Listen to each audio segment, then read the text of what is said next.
The 3-day annual performance review seeks to assess the progress implementation of health service delivery system in the region for the year 2015.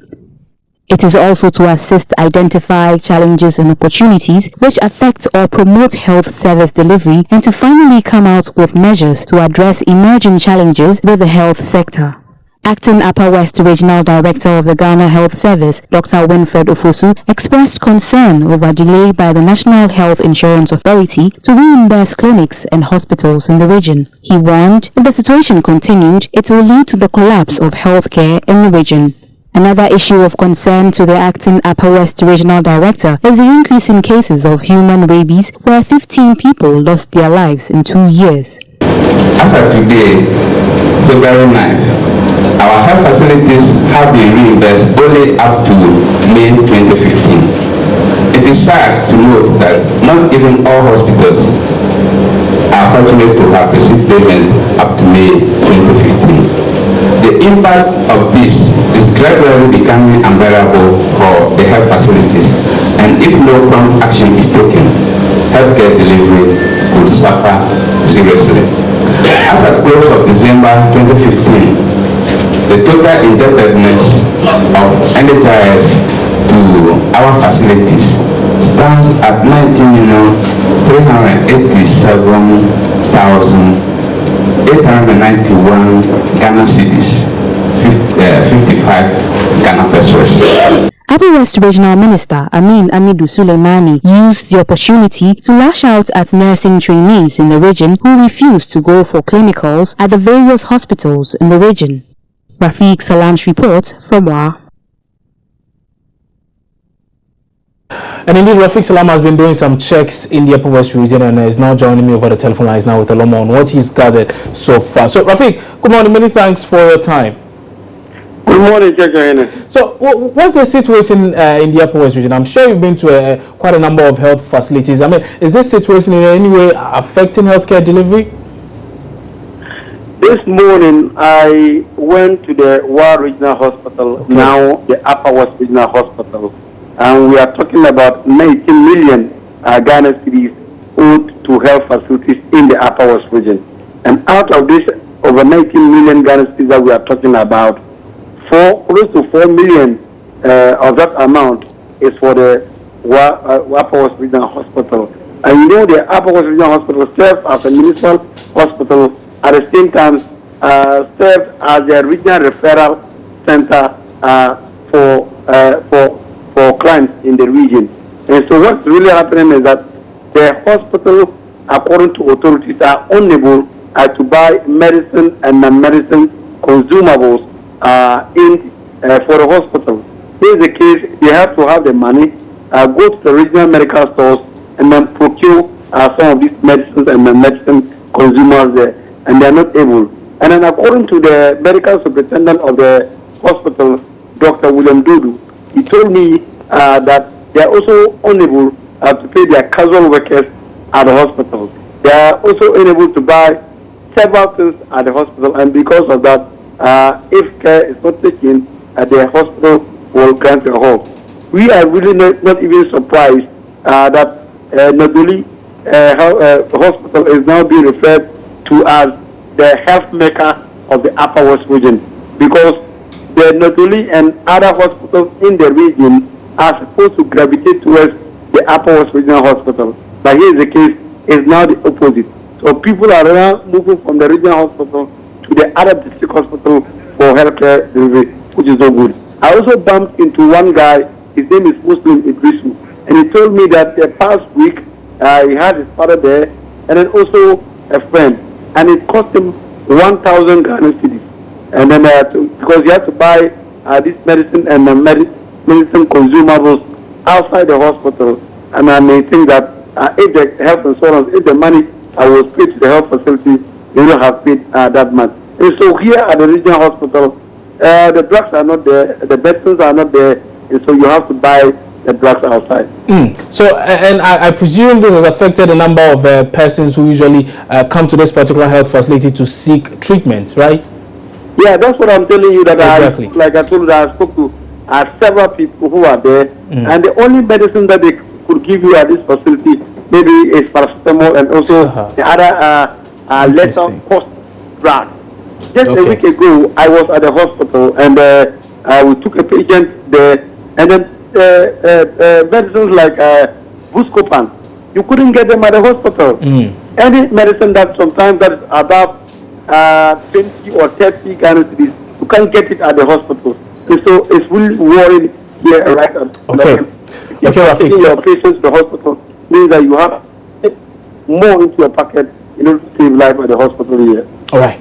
Rafik, many thanks for that update, and we really thank you for bringing us a little more on this. But we are told actually that this situation is not peculiar to just the Upper West region. Let's turn our attention to the Western region. Let's go into the phone lines and speak to correspondent NHIA, who has been to the Kwesimintim hospital in that particular region. She's joining us with details of what she's also gathered there. So NHIA, good morning, many thanks for joining us. So what's the situation at the Kwesimintim hospital?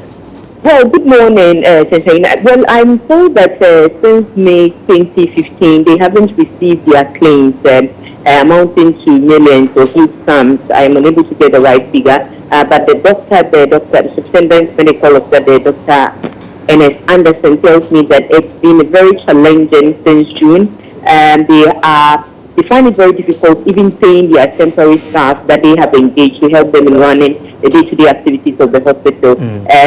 Suppliers that they owe, very few of them now do supply them because they kind of have some kind of faith in the system that definitely they will be given what is due them. But most of the suppliers feel reluctant to even supply to them because they also claim that their monies are locked up and it's difficult for them to get extra money or get money to go for a new stock of drugs and all other things to supply them. So he says that it's been very challenging since May 2015. They are finding one or two things or one or two ways of helping them run the hospital effectively, but it's not been very smooth for them at all. Wow, I can imagine what the situation is there indeed. But Anajo, many thanks for that update, and that's Western Regional Correspondent Anajo in Chia bringing us a live update from the Kwesimintim Hospital. Clearly, the situation is not so different from that in the Upper West region. But Director of Communications for the National Health Insurance Authority, Selma Dono, has been attempting an explanation as to reasons why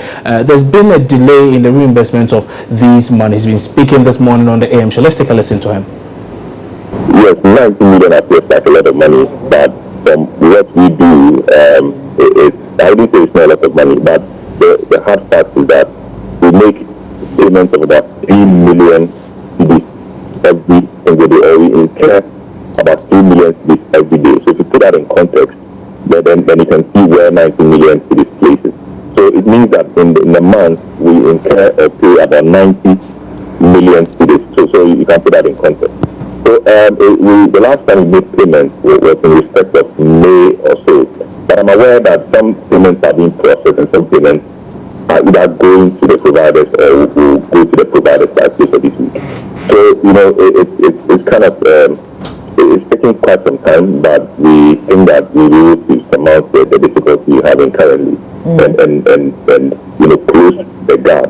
But you mentioned the fact that the 19 million is up to December 2016. Now, while I'm speaking to you right now, there are providers who haven't submitted their claims for December 2016. So it's quite difficult having, a total figure like that. I'm not disputing that figure, but what it means is that service providers do not submit their claims sometimes on time. So, for example, there is some convention or some agreement between the NHIA and the service providers that when you submit your claim, it will take, we will give you like 30 days to submit your claim, and it will take us 60 days to get the claim, after which we will start making payments. So that's about 3 months, 30 plus 60, that gives you 90 days, which is about 3 months. So if you take out 3 months from the number of months, we are supposed to be owing, you will now get the real amount of money or the real number of months we owe. I'm not disputing anything, I'm just trying to explain to you how the process is, so the discussion is put in its proper context. So just about 40% of the people submit their claims, about 1 month after service delivery, and we are just in the second month of the year, so you can understand what that means. So we have operational constraints. We have sometimes constraints coming from the service providers, and sometimes we have constraints which are quite external to our operations. So we're trying to do our best in the midst of the circumstances to alleviate some of the difficulties the providers are going through. I must admit, and indeed I'll be one of the first to admit that the providers have kept faith with us. We seriously empathize with the situation they find themselves. That's why we're working around the clock to ensure that things get better. Sure. But Salam, do you appreciate that some health facilities across the country are also complaining they will not accept patients with the NHIS card because you owe them? Well, that hasn't come to my notice as I speak. The service providers normally work under umbrella groups. Usually the private providers work under the Society of Private Medical and Dental Practitioners. The government facilities work under the Ghana Health Service, and the mission faith-based facilities work under charge. And as I speak to you, I've not really heard anything from any of these umbrella bodies. I'm not saying that should happen, but we are in touch with them. We keep engaging them to make them understand what the situation is and what steps we are taking to ensure. Do you have money, NHIA? Is there money? Do you have money? We are beneficiary of government resources. So as and when money is made available, we have money. But as I'm telling you right now, we have some money and we are making processing and preparing to make some payments. So we believe that in the next few days or in the next couple of days, some payments will be made.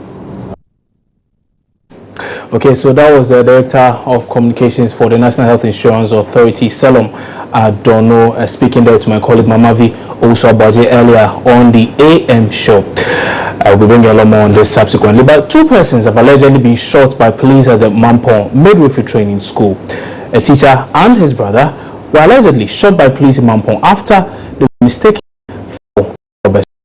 More on this once we are able to establish connection with our correspondents on the beat, as well as the security agencies on this particular. But let's now go to the Benafo region, where we are told that the bungalow of the head teacher of Winchi Methodist Senior High School has been razed down by fire. Now, the 3-bedroom apartment and all it's contained was destroyed when the building caught fire. Let's get more from correspondent Anas Sabit, who joins us now on phone with a lot more. So, Anas, what more do we know about this fire in the first place?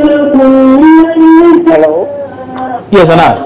I was asking what we know about this fire, really, what we know to be the cause. Yeah, well, the fire service are still unable to tell us what actually the cause of the fire is, but what we know is that the bungalow which houses the headmaster of Winchi Senior High School was scattered by fire yesterday, and of course it's a 3-bedroom house in that particular fire which has burnt the house into ashes completely. We have the headmaster losing lots of staff, thousands of Ghana, some documents which are very important to the school, so that it's running have all been burnt into ashes. Clothing and shoes among the staff that have been completely burnt. We spoke with the headmaster, and then he disclosed to us that he personally went to the bank to withdraw an amount of not less than 5,000 Ghana for some personal ones, but he lost all this money through the unfortunate fire that razed down his bungalow yesterday. So what do initial reports suggest could be the cause of this fire? The fire service are still investigating. They are yet to disclose to us what could be, but from nearby or some neighbors who disclosed to us that they believe it might be an electrical fault somewhere. We want the confirmation from the fire service. We spoke to the municipal fire commander when he Richard, he said he is still investigating as to what the true cause of the fire is. Let me also add that this same bungalow houses the director of GS for Winchi municipality, and then also the cultural coordinator of GS. They are all in the same apartment with the headmaster of Winchi Senior High School. Okay, all right. And I'm presuming the good news is that none of these people were there in this bungalow or in this building at the time when the building caught fire. No life was lost through this. There's no single human being who has lost his life through this. But we just know that they've lost, money as well as some documents which is quite essential at the front of the school. Right. And as many thanks for your time on News Desk this morning. And that was a correspondent in the Brunhafo region, and now Sabit, bringing us a little more on that fire that we are told has actually raised down the Winchi Methodist Senior High School, the bungalow belonging to their headmaster. The fire has actually raised down that building. You're watching News Desk here on the Joy News channel on Multi TV. We're going for a break. We'll return shortly with some more stories. Don't go away.